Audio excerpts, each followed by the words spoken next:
Poczet królów polskich to dzieło z końca XIX wieku, które w trwały sposób zawładnęło wyobraźnią historyczną całych pokoleń Polaków. Powstało, gdyż współcześni uważali, że czas na publikację z nowoczesnymi wizerunkami królów oddającą zdobycze nauk historycznych. Inicjatywa stworzenia pocztu wyszła od Maurycego Perlesa, właściciela świetnie prosperującego wiedeńskiego wydawnictwa, i to on ją opublikował. Do odtworzenia postaci królów i książąt polskich nakłoniono Jana Matejkę, uznawanego za najważniejszego mistrza malarstwa historycznego. Opracowaniem tekstu zajął się profesor Stanisław Smolka, wybitny badacz czasów średniowiecza i dziejów nowożytnych, twórca krakowskiej szkoły mediewistycznej, a gdy choroba zmusiła go do zaniechania pracy, kontynuował ją profesor August Sokołowski, historyk, badacz dziejów Polski XV-XVIII wieku, powstań narodowych oraz konserwatywny polityk. Kwota honorarium za pojedynczy rysunek Matejki była znacząca i opiewała na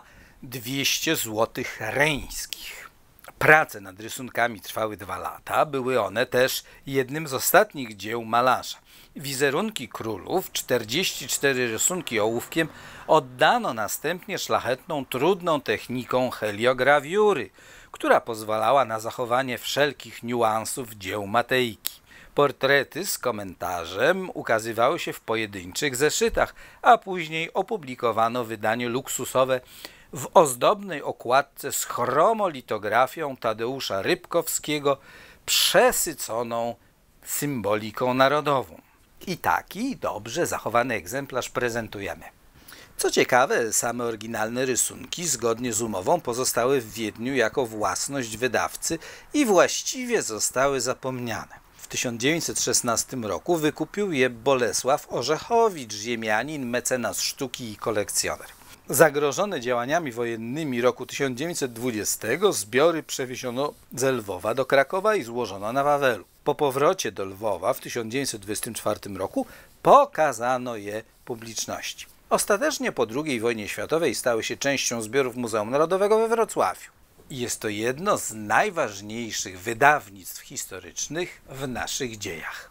Świetny egzemplarz. Zapraszamy na stronę www.atticus.pl do działów Sztuka Polska, Historia Polski, ciekawe oprawy, książki z grafiką oraz propozycje na prezent. Zakochaj się w antykwariacie.